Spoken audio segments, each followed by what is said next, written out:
Hey, good morning and welcome to the morning wake up call. What is it about a goal that we create that makes it sometimes just difficult to achieve? We love the idea, we're inspired by it, but we just never are able to get it off the ground. There's just some things that seems that make it difficult. Well, hi, my name is Dean Renfro and welcome to the morning wake up call. We're here to inspire you, inform you, and give you a little bit of insight that can hopefully help you grow yourself and in turn grow your business or company and then enable you to go out and change your world. You know, I think it's a great question that we need to ask ourselves about goals is that first question is, how do I achieve this goal? What is it that I need to implement in my everyday life that will help me achieve this goal? Well, we're going to talk about that this morning on the morning wake-up call. So I want you to join with me as we kind of get started here this morning. How do you achieve any goal? How do you do that? How do you make that happen? You know, goals are in our life for a reason, for a purpose. We get inspired by something. We get depressed by something. We want something. We realize we need something. And to make that happen, we realize that something that we lived with or done or been a part of in the past has to change for us to get to the future, to the different place, to the other us, to a new horizon that we want to be at, something else we want to see, somewhere we want to go, something we want to have, somebody we want to be with, some place we need to get to, something we need to understand. So we find this concept of a goal becomes critical in establishing in a crystal way. So the first thing I think that has to happen with us is we have to be able to see it. We have to be able to see it. We have to be able to describe it emotionally. We have to have some emotion attached to it. Sometimes people talk about a vision board from the perspective of, what is it that makes me cry? What is it that makes me laugh? What it makes me get excited? What makes me get up and get fired up in the morning besides a cup of coffee, right? What is it? And can I envision it? Can I describe it to somebody? I was blessed in my life to watch my dad use the concept of a vision board with someone who was wanting to build a home but didn't really know exactly what they wanted. I've seen him actually sit down in a restaurant with a prospective customer and say, well, tell me what you're thinking. Describe it to me. Give me a little bit of insight. And he would take a napkin, literally take a napkin and draw out while they talked the idea. And oftentimes he would turn around the napkin to them and say, is that what you're talking about? Is that what you want? And many times I've seen them say, yeah, that's it. I hadn't seen that anywhere, or I saw a piece here and I saw a piece there, and I really didn't know how to put that together. Now, that was back before computers and graphic arts and all those kinds of things that we could create simulations. This was just back in the good old days of pen and paper. And so Dad would draw that out for them. And so this is the idea of a vision board. Can we describe it in detail? Can we capture a picture of it? Not only just in our mind, but in a picture that we can put on a board, in a place that we need to go, something we want to become. It becomes important because that begins to give us something to see over and over. Because we are visually oriented people. Because when we see something, it creates an image that gets in us. Being able to put that together in a component piece on a board is critically important. So I want to encourage you, whatever your goal is to be able to go capture that in a story picture form where you can see it, whether you draw it out on a napkin, right? Or whether you take a picture of it or you find something in a magazine or on a website. You know, there's numerous graphic picture sites on the internet. Just go to Google and type in the picture and go find it. Now, be careful about taking other people's images and claiming them as your own, but you can go to various places on the internet and take that picture and download it and print it out and put it up on a board and say, This is what I want. This is what I want to see happen. This is how I want that to happen. This is how I can see that coming about. This is the ultimate picture. Is it going to be perfect? No. Don't strive for perfection. Strive for a visual image that you can point to and say, that's where I'm headed. That's where I want to go. That's what it's going to look like.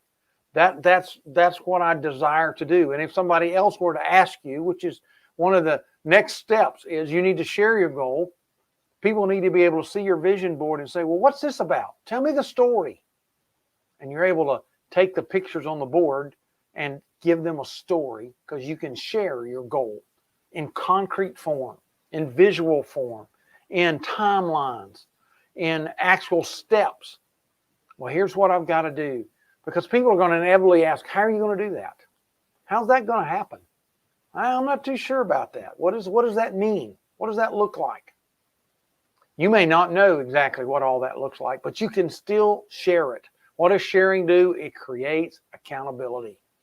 It creates that somebody else knows. It puts a little pressure on you that somebody out there now can ask you the question, hey, how's that goal going?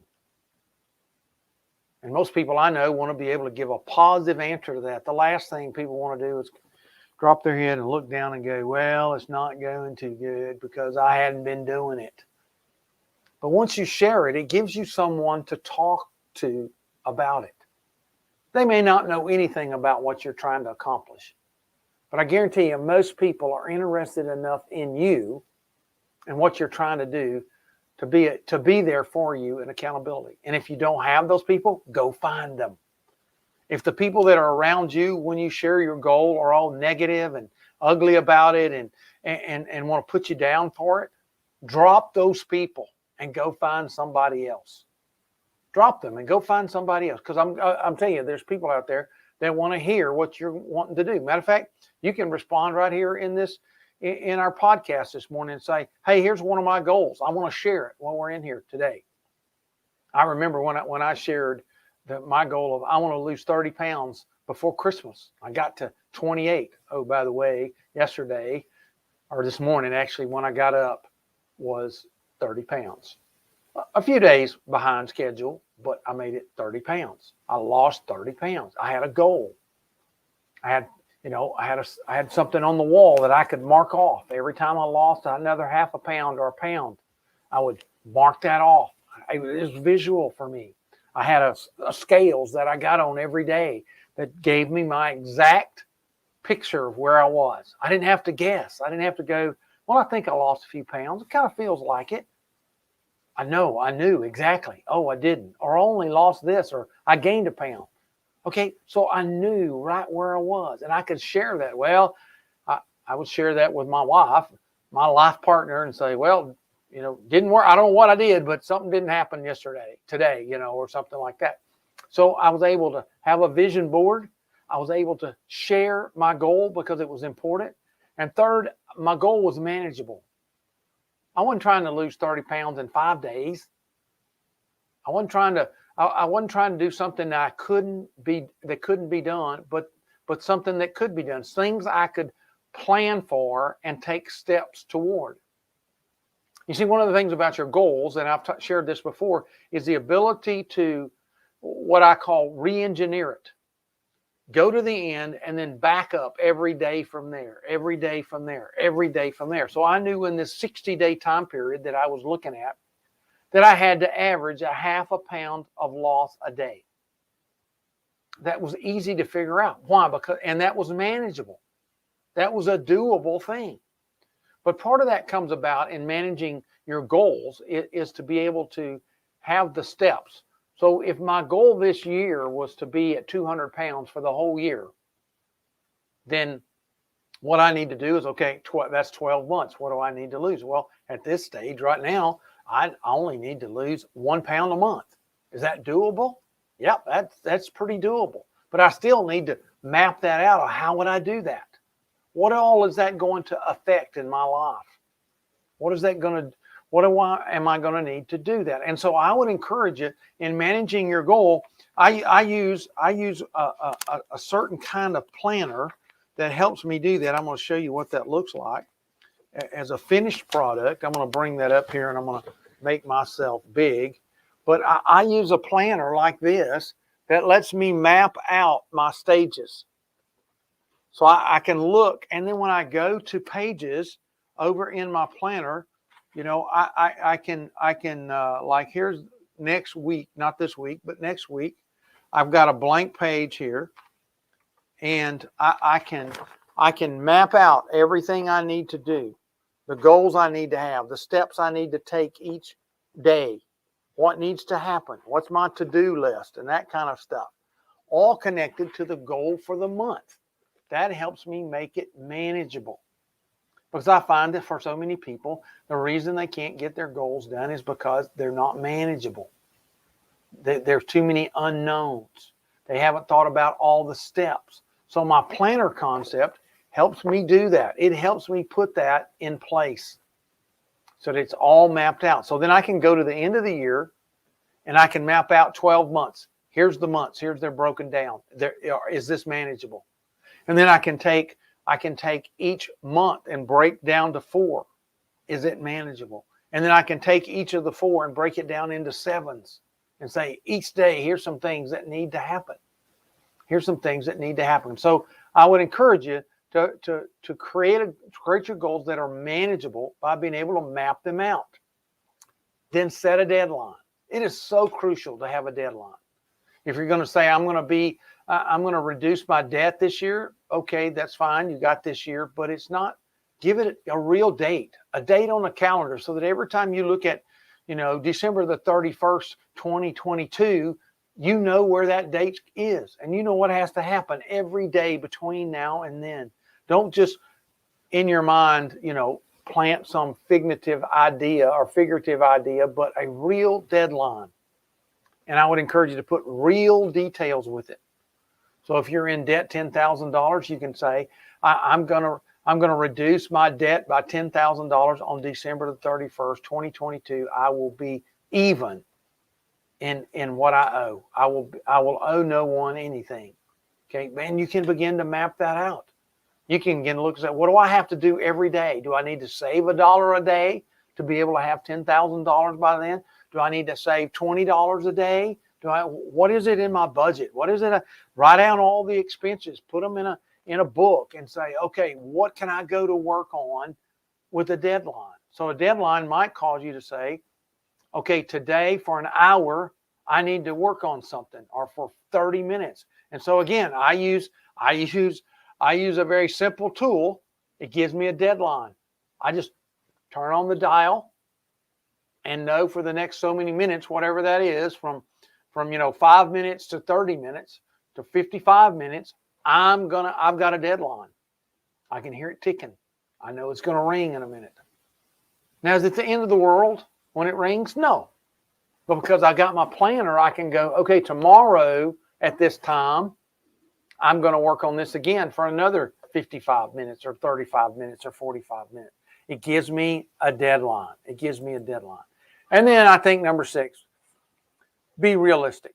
You have to be realistic with your goals and understand what you can do, because being realistic and establishing something that's real and concrete is a whole lot better than a pipe dream or figurative and it being huge and it sounding great and, oh man, I'm going to be a millionaire in 2 days kind of a thing. That's not realistic for most people. I'm not saying somebody can't do it, but I'm just saying it's not realistic for most people. I'm going to lose 35 pounds this month. That's not realistic. It might not, probably not healthy, but you have to be realistic for yourself as you go about doing this.